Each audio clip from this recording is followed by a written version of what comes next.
नमस्कार। बीएससी के अपने इस कोर्स के पिछले लेक्चर में हम लोगों ने 14 वेरिएबल लैटिसेस की बात किया था। आज हम लोग एक बहुत इम्पॉर्टेंट कॉन्सेप्ट डेवलप करेंगे, Miller indices and Miller planes क्या होते हैं। तो आज हम लोग बात करेंगे Miller indices and Miller planes. Miller planes, इसके पहले कि मैं लैटिस प्लेन्स की बात करना शुरू करूं, मिलर प्लेन्स की बात करना शुरू करूं और इन मिलर प्लेन्स को डिनोट करने के लिए किस तरह के इंडिसेस यूज़ किए जाते हैं और उनके लिखने का तरीका क्या है, मिलर इंडिसेस का क्या कॉन्सेप्ट है, इसकी बात करना मैं शुरू करूं, इसके पहले हम लोग ये बताना चाहेंगे कि किसी प्लेन का इक्वेशन हम लोग कार्टेशियन कोऑर्डिनेट सिस्टम में कैसे लिखते हैं।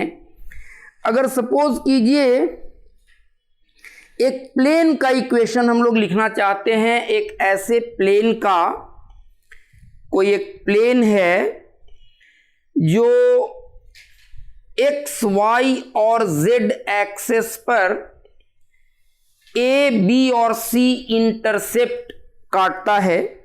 सपोज कीजिए इस तरीके का कोई एक प्लेन है,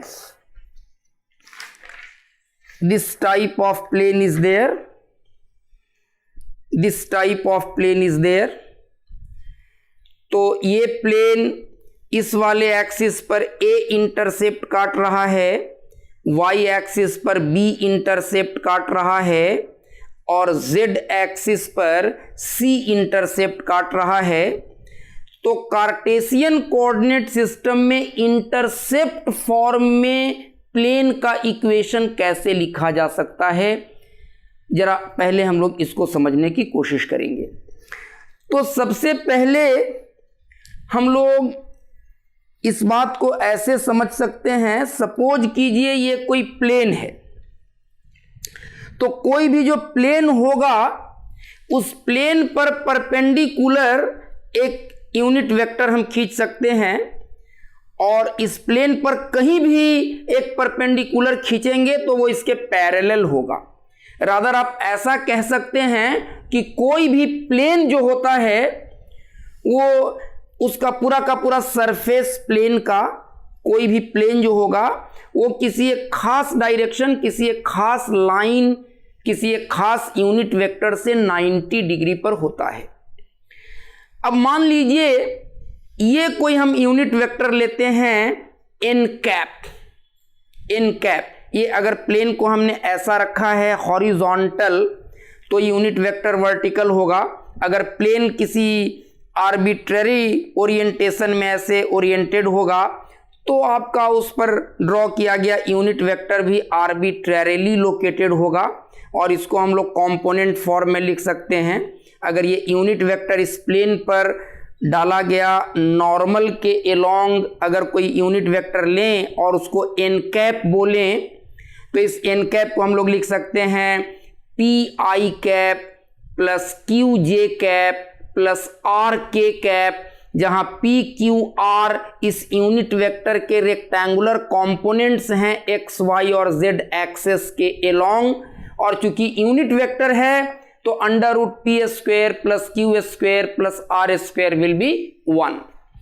तो इन जनरल अगर हम लोग कहें कि कोई एक प्लेन है और उस प्लेन पर ड्रॉ किया गया यूनिट नॉर्मल एन कैप है, तो उस प्लेन पर अगर हम कोई दो पॉइंट्स लें, ये जनरल मैथमेटिकल लॉजिक से हम बात करना चाहते हैं कि इस प्लेन पर हम कोई दो पॉइंट लें, कोई एक फिक्स्ड पॉइंट ले लें, कहीं पर हमारा ओरिजिन है, उस ओरिजिन के रिलेटिव पोजीशन वेक्टर आर पर कहीं पर, मान लीजिए यहां पर हमने ओरिजिन ले लिया है, X axis Y axis Z axis, और इस प्लेन पर सिचुएटेड है, लोकेटेड है एक पॉइंट P या कोई भी एक पॉइंट है सिचुएटेड, उसका पोजीशन वेक्टर है r, उसके कोऑर्डिनेट्स हैं x y z, तो वेक्टर r को लिख सकते हैं x i cap plus y j cap plus z k cap,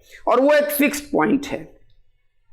और दूसरा कोई एक पॉइंट है जो उसका पोजीशन वेक्टर गिवन ओरिजिन के रिलेटिव है x dash i cap plus y dash j cap plus z dash k cap. तो इन दोनों पॉइंट्स को जो मिलाने वाला लाइन होगा ये वेक्टर r पोजीशन वेक्टर पर पहला पॉइंट है इस प्लेन में, और r डैश पोजीशन वेक्टर पर दूसरा पॉइंट है इसी प्लेन में। तो चूंकि वो दोनों पॉइंट इस प्लेन में हैं तो उन दोनों को मिलाने वाला लाइन भी इसी प्लेन में होगा। तो vector r minus vector r dash, यहां से यहां तक जो वेक्टर लेंगे vector r minus vector r dash, वो इस प्लेन में सिचुएटेड होगा और वो n कैप वेक्टर से 90 डिग्री पर होगा। तो r माइनस r डैश का n कैप के साथ डॉट प्रोडक्ट 0 होना चाहिए। और ऐसा करने से अगर ये जो दूसरा वाला पॉइंट हमने लिया, ये पॉइंट यहां ना लेकर के यहां लें, यहां लें, यहां लें, यहां लें, और हर पॉइंट के लिए यही कंडीशन सेटिस्फाइड हो, r माइनस r डैश का डॉट प्रोडक्ट n कैप के साथ 0 ले लें, तो वो जो दूसरे वाले पॉइंट का लोकस होगा वो कोई एक प्लेन फॉर्म करेगा। ये मैथमेटिक्स का जनरल लॉजिक आप कह सकते हैं कि let n cap be a unit vector, n cap be a unit vector at right angles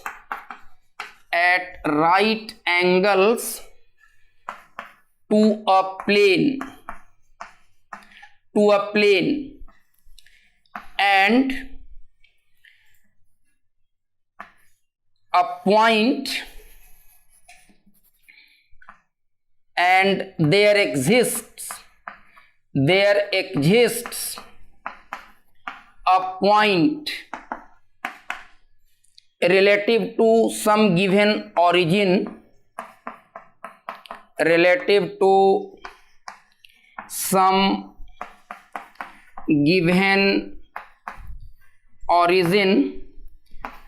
r is equal to x I cap plus y j cap plus z k cap in the given plane,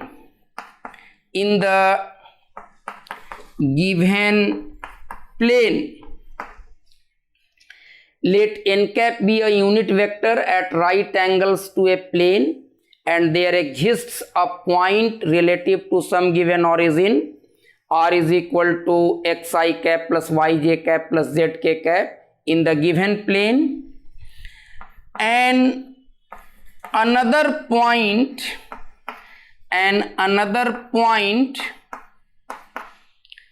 relative to same given origin,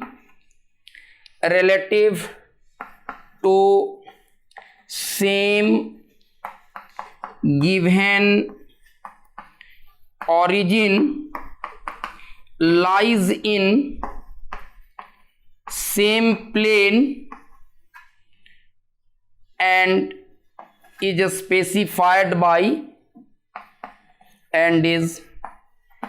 specified by position vector r dash is equal to x dash I cap plus y dash j cap plus z dash k cap। Then क्या होना चाहिए? If r minus r dash dot n cap, अभी मैंने कहा ना कि vector r भी उसी प्लेन में है गिवन ओरिजिन के रिलेटिव, इस वाले पॉइंट का जो पोजीशन वेक्टर r है वो भी उसी प्लेन में है, और उसी सेम ओरिजिन के रिलेटिव उसी प्लेन में किसी दूसरे पॉइंट का पोजीशन वेक्टर आर डैश जो है वो भी उसी प्लेन में है, तो इन दोनों पॉइंट को मिलाने वाला जो वेक्टर होगा जो आर माइनस आर डैश से दिया जाएगा वो भी उसी प्लेन में होगा। और वेक्टर एन कैप जो है वो उस प्लेन से 90 डिग्री पर लिया गया यूनिट वेक्टर है, तो 90 डिग्री पर दो वेक्टर्स का डॉट प्रोडक्ट 0 होता है। तो अगर ये 0 हो तो जो इस वाले पॉइंट का लोकस होगा, जो इस वाले वेक्टर से जो पॉइंट दिया जा रहा है इसका जो लोकस होगा for different values of X dash Y dash and Z dash वही प्लेन फॉर्म करेगा। Then the locus of point r dash is equal to x dash I cap plus y dash j cap plus z dash k cap forms a plane, forms a plane। तो अब देखिए हम लोग मान लेते हैं here i cap j cap and k cap are unit vectors along x y and Z axes. ये Cartesian coordinate system में प्लेन किस तरह के मैथमेटिकल इक्वेशन से रिप्रेजेंट होगा, खास करके इंटरसेप्ट फॉर्म में, उसको जरा विजुअलाइज करना चाहते हैं मिलर प्लेन्स की बात करने के पहले। तो देखिए, तो here i cap j cap and k cap are unit vectors along xy and z axis respectively। तो आप देखें, हम लोग मान लेते हैं लेट यहां पर अगर आप हॉरिजॉन्टल प्लेन की बात करेंगे तो उसके प्लेन पर डाला गया नॉर्मल यूनिट वेक्टर जो होगा, परपेंडिकुलर यूनिट वेक्टर जो होगा, अगर एक्स वाई प्लेन है तो सिंपली के कैप हो जाएगा। लेकिन अगर आप किसी आर्बिट्ररी प्लेन की बात कर रहे हैं तो उस पर डाला गया, उस पर परपेंडिकुलर डायरेक्शन में लिया गया यूनिट वेक्टर भी आर्बिट्ररीली ओरिएंटेड होगा स्पेस में, और उसको भी हम लोग कंपोनेंट फॉर्म में लिख सकते हैं। इस तरह से हम किसी जनरलाइज्ड प्लेन का इक्वेशन निकालना चाहते हैं तो एन कैप को मान लीजिए लिख सकते हैं P I cap plus Q J cap plus R तो हम लोग लिए हुए हैं पहले से, S K cap such that ये यूनिट वेक्टर है तो under root P square plus Q square plus S square will be 1। अब जरा देखिए तो vector R minus vector R dash क्या हो जाएगा, ये हो जाएगा X I cap plus Y J cap plus Z K cap minus X dash I cap minus Y dash J cap minus Z dash K cap.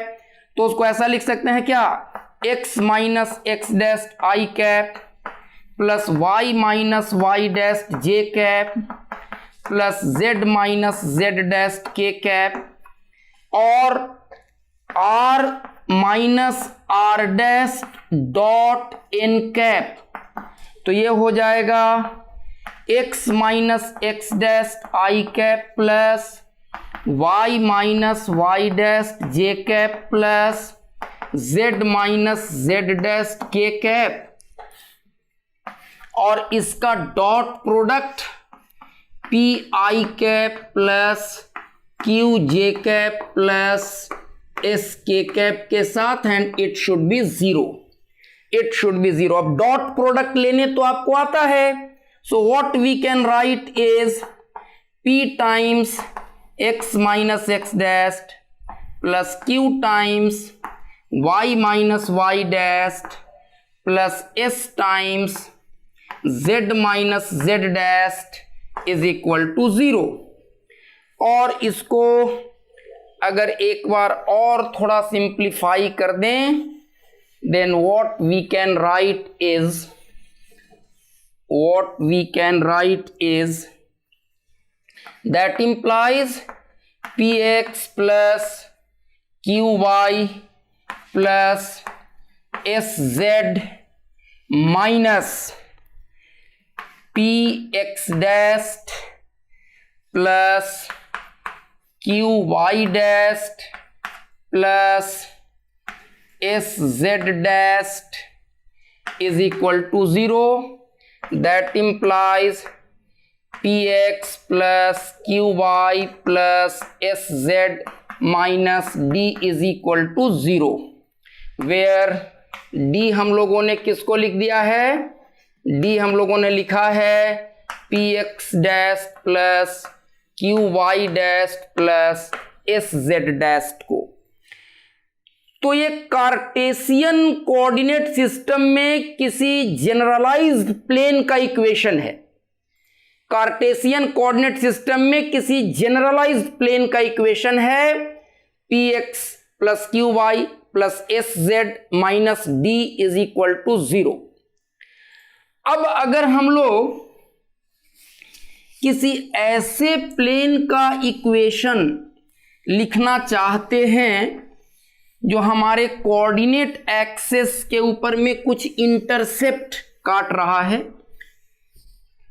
उसका कुछ intercept है, जैसा कि अभी हम लोगों ने कहा कि अगर हम लोग तीन प्लेन्स इस तरह से लें, तीन एक्सिस म्यूचुअली परपेंडिकुलर, तीन axis X axis, Y axis और जेड एक्सिस ऐसा लें, और इस तरह का कोई एक प्लेन है जो एक्स एक्सिस पर इंटरसेप्ट कट कर रहा है ए, वाई एक्सिस पर इंटरसेप्ट कट कर रहा है बी, और जेड एक्सिस पर इंटरसेप्ट कट कर रहा है सी।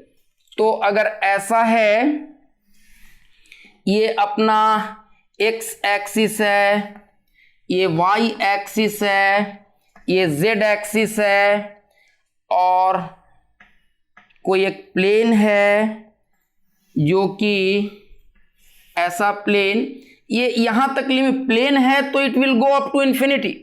ये इधर भी एक्सटेंड करेगा, ये इधर भी एक्सटेंड करेगा, ये इधर भी एक्सटेंड करेगा, इस तरह से कि एक्स वाई और जेड एक्सिस पर ये इंटरसेप्ट कट कर रहे हैं। ये है ए, ये है बी और ये है सी। तो ये एक्स एक्सिस पर का पॉइंट है, तो इस पॉइंट के कोऑर्डिनेट्स क्या हो जाएंगे? a0 0, एक्स एक्सिस पर का y कोऑर्डिनेट और z कोऑर्डिनेट तो 0 हो जाएगा, और इस वाले पॉइंट के कोऑर्डिनेट्स क्या हो जाएंगे? 0 b 0, और इस वाले पॉइंट के कोऑर्डिनेट्स क्या हो जाएंगे? 0 0 c। अब अगर ये प्लेन एक ऐसा प्लेन है जो इन पॉइंट्स से गुजरता है, तो इन पॉइंट्स के कोऑर्डिनेट्स इस प्लेन के इक्वेशन को सैटिस्फाई करेंगे। तो अब बारी बारी से आप कंडीशंस लगा लीजिए। ये जो प्लेन है आपका, ये a0 0 से गुजर रहा है, तो y कोऑर्डिनेट 0, z कोऑर्डिनेट 0, तो y के जगह पर 0 रख दीजिए, z के जगह पर 0 रख दीजिए, तो ये दोनों तो 0 हो गया। तो क्या मिलेगा? px minus D is equal to 0, और x के जगह पर कितना? a, तो p into A is equal to D, तो यहां से p मिल जाएगा d by a। Similarly this plane passes through this point 0 b 0, तो x को 0 रख दीजिए, z को 0 रख दीजिए, y को b रख दीजिए, तो Q B is equal to D, तो q हो जाएगा d बाई बी। वैसे ही s हो जाएगा d by C. So what do we get? अगर ये तीनों कंडीशंस एक्सेप्ट कर लें इस वाले जनरलाइज्ड इक्वेशन में, क्योंकि इन तीनों पॉइंट से ये प्लेन अगर गुजरेगा तो इन तीनों पॉइंट्स के कोऑर्डिनेट्स इस प्लेन के इक्वेशन को सैटिस्फाई करेंगे। So what we can write is, p का वैल्यू है d बाई ए, तो पी एक्स का मतलब d x by a plus d y by b plus d z by c, और इसको अगर इस तरफ लेकर के चले जाएं तो इज इक्वल टू डी, और डी दोनों तरफ से कॉमन होकर के कट हो जाएगा। So what do we get is x upon A plus Y upon B plus Z upon C is equal to 1। ये कार्टेशियन कोऑर्डिनेट सिस्टम में इंटरसेप्ट फॉर्म में प्लेन का इक्वेशन है। This is equation of a plane, this is equation of a plane in intercept form, in intercept form in Cartesian coordinate system, in Cartesian coordinate system। all right, अब जैसे आप इसमें कुछ conditions लगा करके और इस प्लेन के इक्वेशन के विजुअलाइजेशन को आप और बढ़ा सकते हैं। जैसे सपोज कीजिए ये एक्स एक्सिस है, ये वाई एक्सिस है और ये जेड एक्सिस है, ऐसा। ओके, अब कोई प्लेन हम ऐसा लेते हैं, ऐसा कोई प्लेन लेते हैं, तो ये प्लेन कैसा प्लेन है? ये वाला जो हमारा प्लेन है ये कैसा प्लेन है? ये एक्स एक्सिस पर तो इंटरसेप्ट काट रहा है, it cuts an intercept on x axis suppose at x is equal to a, लेकिन वाई एक्सिस के पैरेलल है और जेड एक्सिस के पैरेलल है, तो उनसे जाकर के ये मिलेगा इन्फिनिटी पर। तो अगर हमें कहना हो कि what will be the intercept of this plane on Y and Z axes, तो हम बोलेंगे इन्फिनिटी। तो इस वाले प्लेन का इक्वेशन क्या हो जाएगा? इस वाले प्लेन का इक्वेशन क्या हो जाएगा? X by a plus y by infinity plus z by infinity is equal to 1, ये दोनों 0, x by a is equal to 1, तो x is equal to a. तो इस वाले प्लेन का इक्वेशन हम लिख सकते हैं एक्स इज इक्वल टू ए। उसी तरह से अगर ऐसा कोई प्लेन है, सपोज एग्जैक्टली जो बात अभी हम लोग कर रहे थे, ऐसा कोई प्लेन है ऐसा, तो ये जेड एक्सिस पर इंटरसेप्ट काट रहा है सी का कोई भी वैल्यू हो सकता है। जेड एक्सिस पर जितना भी इंटरसेप्ट है उस इंटरसेप्ट को हम लोग सी से डिनोट कर रहे हैं। Whatever is the value of intercept cut by this plane on z axis that has been written to be equal to c। तो अगर z एक्सिस पर ये c इंटरसेप्ट काट रहा है तो इसका इक्वेशन क्या हो जाएगा? x और y एक्सिस पर इसका इंटरसेप्ट हो जाएगा इंफिनिटी। तो अब जरा देखिए, ये जो अभी मैं बातें कर रहा हूं उसकी मदद से एक चीज मैं और विजुअलाइज करवाना चाहता हूं आपको, और उसी पर्पस से ये बातें मैं कर रहा हूं कि आप किस तरह से किसी प्लेन पर ड्रॉ किए गए नॉर्मल डायरेक्शन को कैसे इंडिकेट कर सकते हैं वेक्टर फॉर्म में। किसी प्लेन पर जो आप परपेंडिकुलर यूनिट वेक्टर खींचेंगे उसको कैसे लिखेंगे, and how can it represent or help us in visualizing the orientation of given plane in space। जैसे मान लीजिए ये x एक्सिस है, ये y एक्सिस है, ये z एक्सिस है, और a is equal to b is equal to infinity है और c इंटरसेप्ट है z एक्सिस पर। तो प्लेन का इक्वेशन क्या हो जाएगा, x by infinity plus y by infinity plus z by c is equal to 1। तो z by c is equal to 1 कहने का मतलब z is equal to c. वो कैसा प्लेन होगा, वो ऐसा वाला प्लेन होगा z एक्सिस के लॉन्ग, उसको हम लोग ऐसे बोल सकते हैं कि वो प्लेन कुछ इस तरीके का होगा।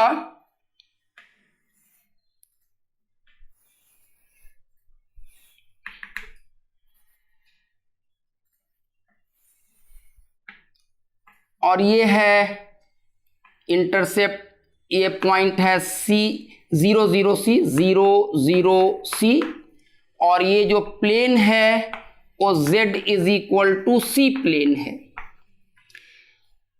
और मैं यहां पर थोड़ा सा आपको हिंट कर रहा हूं, आप अपनी लॉजिकल थिंकिंग लगा करके और ज़्यादा गहराई से इस बात को सोचने की कोशिश करेंगे।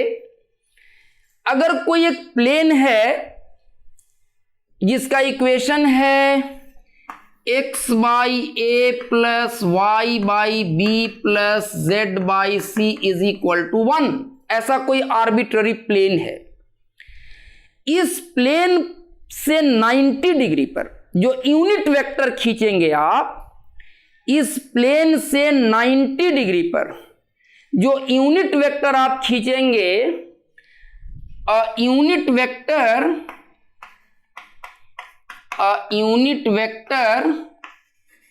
Eight right angles to this plane will be proportional to, अगर उसको एन कैप लिखें तो n cap will be proportional to i cap by a plus j cap by b plus k cap by c. Proportional to क्यों लिख रहा हूं, अगर आप प्रोपोर्शनैलिटी को इक्वालिटी में बदलना चाहते हैं तो एक ऐसे कांस्टेंट से मल्टीप्लाई करना पड़ेगा जो कि इसके मैग्नीट्यूड को 1 बना दे।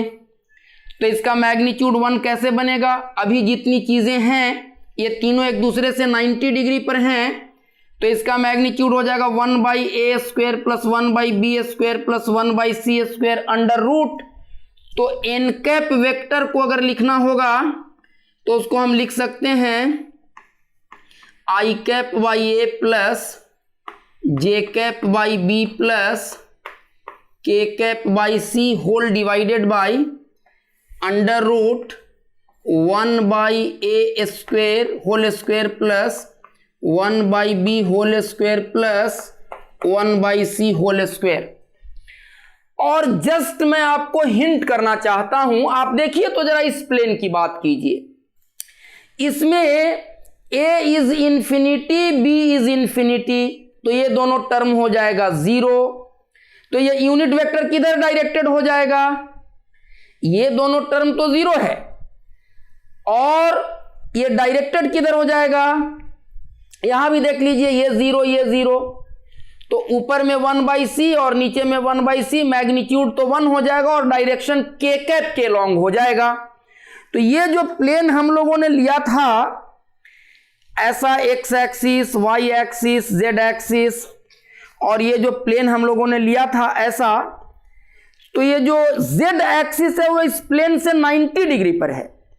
तो इस वाले प्लेन पर ड्रॉ किया गया यूनिट नॉर्मल वेक्टर, इससे राइट एंगल पर ड्रॉ किया गया यूनिट वेक्टर को के कैप के लॉन्ग ही होना है। तो ये यूनिट वेक्टर दे रहा है, इस पर यूनिट वेक्टर ऐसा होगा, के कैप के लॉन्ग होगा, के कैप के लॉन्ग होगा यूनिट वेक्टर। तो कहने का मतलब कि किसी भी अगर इस वाले इक्वेशन से रिप्रेजेंट होने वाला कोई एक प्लेन है, कोई आर्बिट्ररी प्लेन, तो उस प्लेन पर अगर आप उस प्लेन के सरफेस से 90 डिग्री पर, उस प्लेन से बोला जाए, उस प्लेन से 90 डिग्री पर एक यूनिट वेक्टर अगर लेंगे तो उस यूनिट वेक्टर को आप इतना लिख सकते हैं, n cap is equal to i cap upon A plus j cap upon B plus k cap upon c whole divided by under root 1/a whole square plus 1/b whole square plus 1/c whole square. और जब आप किसी plane पर draw किया गया normal direction, perpendicular direction किधर है, ये अगर बता दिया जाए तो उससे आपको एक अंदाजा मिल जाता है कि वो प्लेन ओरिएंटेड कैसे है। ये जो वेक्टर होता है किसी प्लेन पर ड्रॉ किए गए normal unit vector, perpendicular unit vector helps us in specifying the orientation of given plane in space। अब ये जो आइडियाज हैं कि किसी प्लेन का इक्वेशन कैसे लिखेंगे, अगर कोई प्लेन है वो तीनों एक्सिस पर कुछ इंटरसेप्ट काट रहा है तो उन तीनों पॉइंट से गुजरने वाले प्लेन का इक्वेशन कैसे लिखेंगे, उस प्लेन का स्पेस में ओरिएंटेशन कैसे बता पाएंगे, उस प्लेन पर डाले गए परपेंडिकुलर यूनिट वेक्टर को कैसे लिख पाएंगे और उसकी मदद से स्पेस में प्लेन के ओरिएंटेशन का अंदाजा कैसे लगा पाएंगे। ये सारा जो मैथमेटिक्स का आइडिया थोड़ा सा हम लोगों ने डेवलप किया, इन आइडियाज का इस्तेमाल हम लोग लैटिस प्लेन्स को स्पेसिफाई करने में करते हैं। लैटिस क्या है? रेगुलर एरे ऑफ पॉइंट्स है। अगर हम लोग for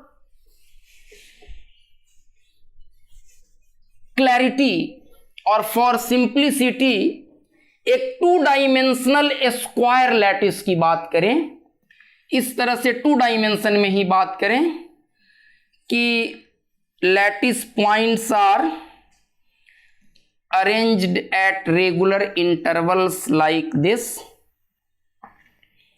at regular intervals like this। तो 2 डायमेंशन में से, और ऐसे ही इसका एक्सटेंशन कर देंगे तो यहां भी पॉइंट है, यहां भी पॉइंट है, यहां भी पॉइंट है, यहां भी पॉइंट है, लैटिस पॉइंट यहां भी है और इधर भी है लैटिस पॉइंट और इसके पीछे भी है। तो अगर मान लीजिए कि आप कहीं पर एक ऑरिजिन ले लें, यहां पर एक ऑरिजिन ले लें और इधर ले लें आप एक्स एक्सिस, वाई एक्सिस, और इधर ले लें आप एक्स एक्सिस, तो ये एक प्लेन होगा जो इन दोनों लैटिस पॉइंट से गुजर रहा होगा।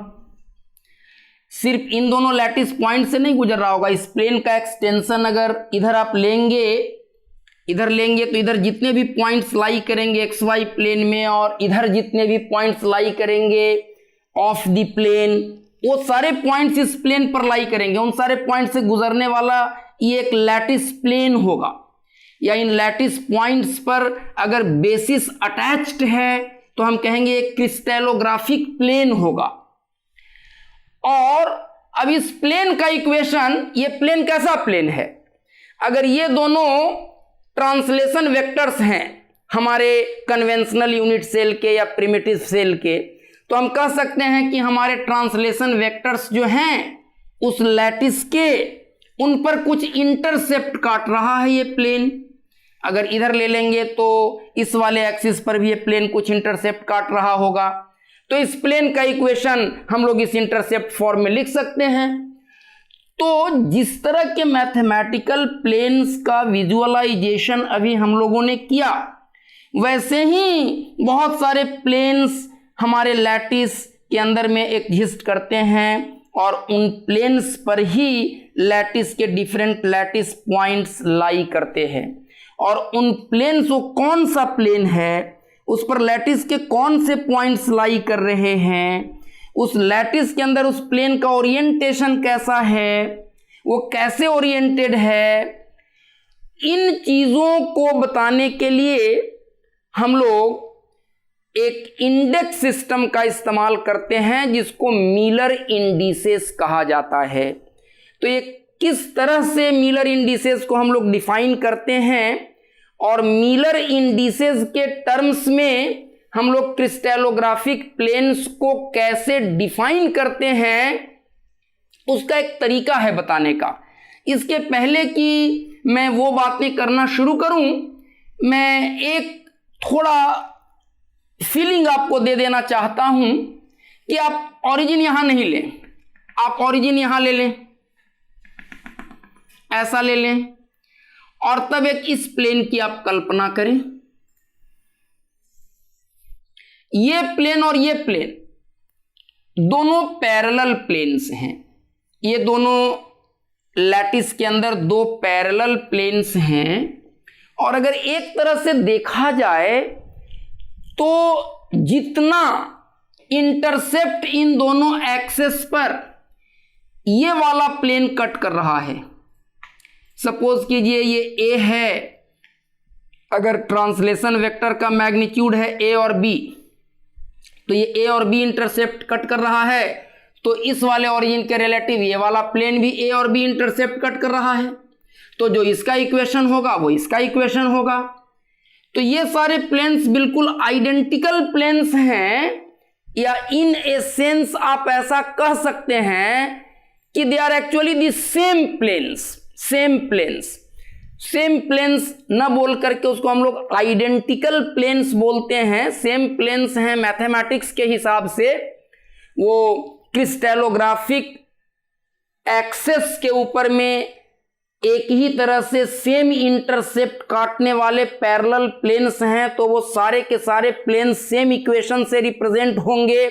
उस सेंस में आप उनको सेम प्लेन्स बोल सकते हैं, लेकिन इसको हम लोग कहते हैं कि they are all identical planes, और इन सारे के सारे प्लेन्स का मिलर इंडिसेस एक जैसा होगा। तो मिलर इंडिसेस, ये जो प्लेन्स हैं, जिन प्लेन्स पर डिफरेंट लैटिस पॉइंट्स लाई करेंगे, लैटिस का बेसिस लाई करेगा, लैटिस पॉइंट्स पर ही बेसिस अटैच्ड होता है, जो एटम्स मॉलिक्यूल्स लाई करेंगे जिस प्लेन के ऊपर में, लैटिस के अंदर में, उन प्लेन्स, हम किस प्लेन की बात कर रहे हैं, किस प्लेन पर लाई करने वाले एटम्स की बात कर रहे हैं, इस बात को मैथमेटिकली हम लोग क्रिस्टलोग्राफी की भाषा में कैसे बोलते हैं, तो उसको बताते हैं। ये प्लेन्स मिलर प्लेन्स कहलाते हैं, जो लैटिस प्लेन्स हैं ये मिलर प्लेन्स कहलाते हैं। और ये कौन से मिलर प्लेन्स हैं, किन मिलर प्लेन्स की बात आप कर रहे हैं? These Miller planes are represented in terms of Miller indices। तो Miller indices कितना होगा? To write the Miller indices, Miller indices of a Miller plane हम लोग कैसे कैसे प्रोसीड करेंगे? सबसे पहले हम लोग अपना क्रिस्टलोग्राफिक एक्सेस डिसाइड करेंगे। We first decide our crystallographic axes. और आपको पता है क्रिस्टलोग्राफिक एक्सेस से हम मीन कर रहे हैं ट्रांसलेशन वेक्टर्स। जो हमारा कन्वेंशनल यूनिट सेल अगर आप ले रहे हैं या प्रिमिटिव सेल ले रहे हैं, उसका ट्रांसलेशन वेक्टर्स, और कोई ज़रूरी नहीं है कि वो म्यूचुअली परपेंडिकुलर हों, आप कैसा भी ट्रांसलेशन वेक्टर्स ले सकते हैं। हम लोग क्यूबिक लैटिस का एग्जाम्पल बना करके और मिलर प्लेन्स की बात यूजुअली समझा करते हैं सहूलियत के लिए, आसानी से बातों को समझ पाने के लिए, because cubic lattice is the simplest possible lattice. ये अलग बात है। और अगर क्यूबिक लैटिस की बात करेंगे तो हमारे ट्रांसलेशन वेक्टर्स म्यूचुअली परपेंडिकुलर होंगे और उससे बातों को समझना आसान हो सकता है। बट कोई जरूरी नहीं है कि आपके क्रिस्टलोग्राफिक एक्सेस म्यूचुअली परपेंडिकुलर हों। तो आप A1 A2 A3 जो लेते हैं ट्रांसलेशन वेक्टर्स, वो किधर ले रहे हैं, किन डायरेक्शंस में ले रहे हैं, कैसे वेक्टर्स ले रहे हैं अपने प्रिमिटिव सेल का या कन्वेंशनल यूनिट सेल का, उनके एलोंग आप 3 एक्सेस इमेजिन कर लीजिए जिसको क्रिस्टलोग्राफिक एक्सेस बोलते हैं। और तब सबसे पहला काम हम लोग क्या करेंगे, we choose our crystallographic axis, choose crystallographic axes. और कोई जरूरी नहीं है कि ये जो क्रिस्टलोग्राफिक एक्सेस हैं वो म्यूचुअली परपेंडिकुलर हो भी सकते हैं, नहीं भी हो सकते हैं। और तब look at the intercepts, look at the intercepts cut by a Miller plane on these crystallographic axes, these crystallographic axes। अब जैसे सपोज कीजिए हम लोग क्रिस्टलो, अगर सहूलियत के लिए हम क्यूबिक लैटिस की ही बात करें आसानी से चीज़ों को दिमाग में बैठाने के लिए, तो एक क्रिस्टलोग्राफिक एक्सिस हमारा इधर है, एक इधर है, एक इधर है, ये x है, ये y है, ये z है, और कोई एक मिलर प्लेन है, कोई एक लैटिस प्लेन है जो इन तीनों पॉइंट से गुजर रहा है। और x एक्सिस के लॉन्ग हमारा ट्रांसलेशन वेक्टर है a, और इसका वैल्यू है, इस वाले वेक्टर का वैल्यू है 3a, इस वाले वेक्टर का वैल्यू है 2b, और इस वाले वेक्टर का वैल्यू है c। तो कहने का मतलब ये जो ट्रांसलेशन वेक्टर्स के मल्टीपल्स हैं 3, 2 और 1, वही कहलाएंगे intercepts on this crystallographic axes. तो हम ये बोलेंगे कि हमारा ये जो मिलर प्लेन है वो क्रिस्टलोग्राफिक एक्सेस पर इंटरसेप्ट कट कर रहा है 3, 2, 1। तो इसके बाद का स्टेप है कि ये जो इंटरसेप्ट्स मिलते हैं किसी मिलर प्लेन के द्वारा क्रिस्टलोग्राफिक एक्सेस पर, जितना जितना इंटरसेप्ट कट किया जा रहा है उसका रेसिप्रोकल ले लीजिए। Take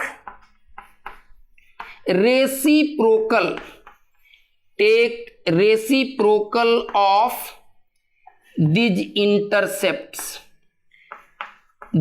intercepts। और ये जो मिलर प्लेन होता है हम एक्सिस ऐसा लेंगे कि उस मिलर प्लेन को कभी भी एक्सिस से नहीं गुजारेंगे।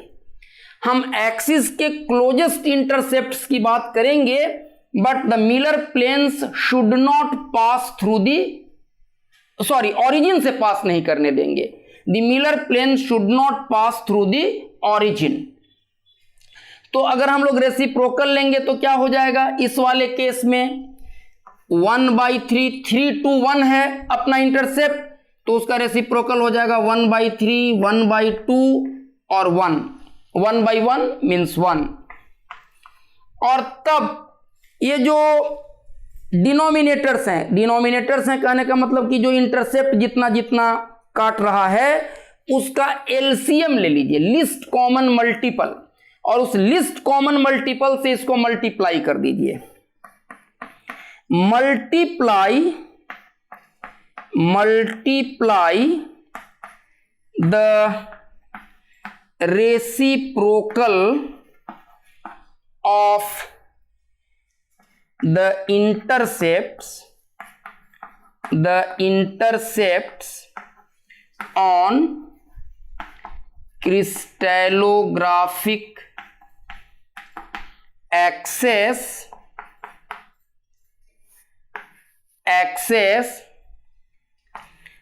by the least common multiple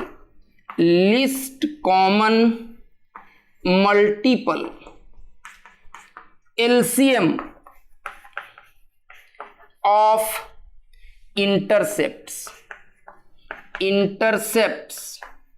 This gives Miller indices।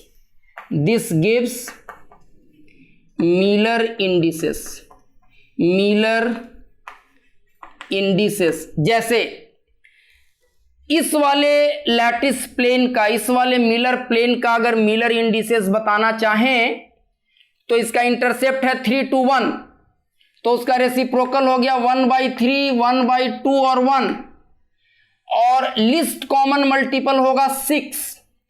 तो अगर इसको भी 6 से मल्टीप्लाई कर दें, इसको भी 6 से मल्टीप्लाई कर दें, इसको भी 6 से मल्टीप्लाई कर दें, तो 2, 3, 6 ये हो गया मिलर इंडिसेज इस प्लेन का।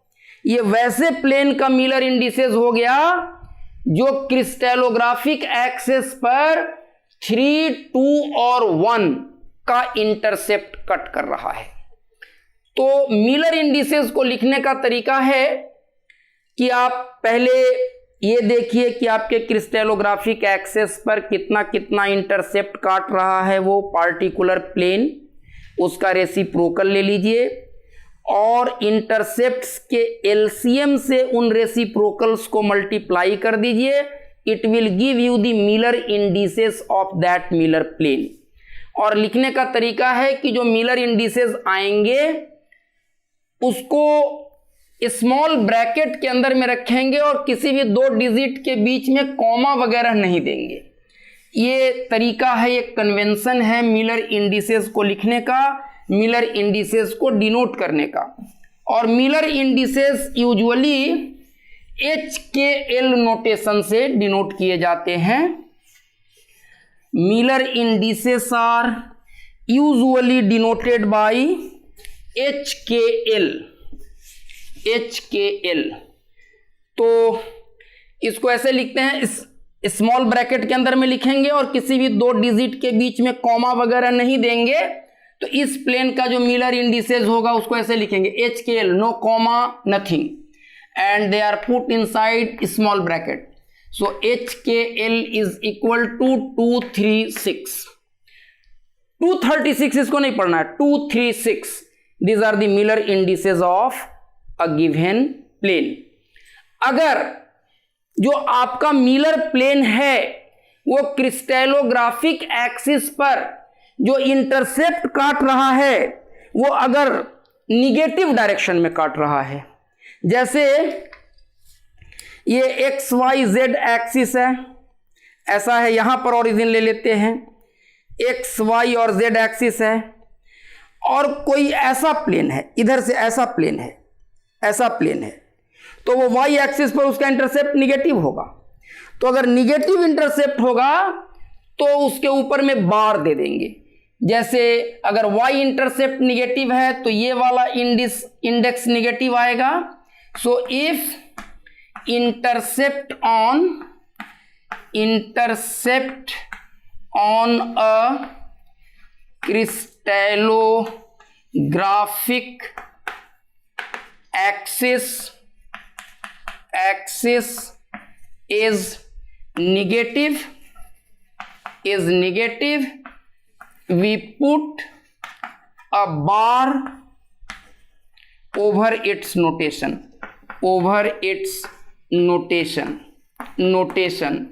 like ऐसे लिखेंगे HK⁻L, ऐसा लिखेंगे। तो ये मिलर इंडिसेस को डिनोट करने का तरीका है और मिलर इंडिसेस के हेल्प से ही हम लोग किसी भी लैटिस प्लेन को स्पेसिफाई करते हैं कि वो कैसा लैटिस प्लेन है और हमारे लैटिस के अंदर में, हमारे क्रिस्टल स्ट्रक्चर के अंदर में उस प्लेन का ओरिएंटेशन कैसा है, किस वाले प्लेन की बात कर रहे हैं, वो कैसे ओरिएंटेड है। और इन पर अगर डायरेक्शन बताना है तो किसी प्लेन पर कैसे हम यूनिट नॉर्मल खींच करके उसका डायरेक्शन बताते हैं, उस तरह से हम लोग डायरेक्शन बताएंगे। तो आज हम लोग जस्ट मिलर इंडेक्स कैसे लिखते हैं, मिलर इंडिसेस को कैसे डिनोट करते हैं, उसको बताए हैं। नेक्स्ट लेक्चर में मिलर इंडिसेस की थोड़ी सी बात हम लोग और करेंगे और एक और नोटेशन कभी कभी प्लेन्स को स्पेसिफाई करने के लिए किया जाता है, खास करके जहाँ पर हेक्सागोनल लैटिस होता है उसको मिलर ब्रेवे इंडिसेस बोलते हैं। उसमें क्या करते हैं, इनकी बातें हम लोग नेक्स्ट लेक्चर में करेंगे। Thank you very much.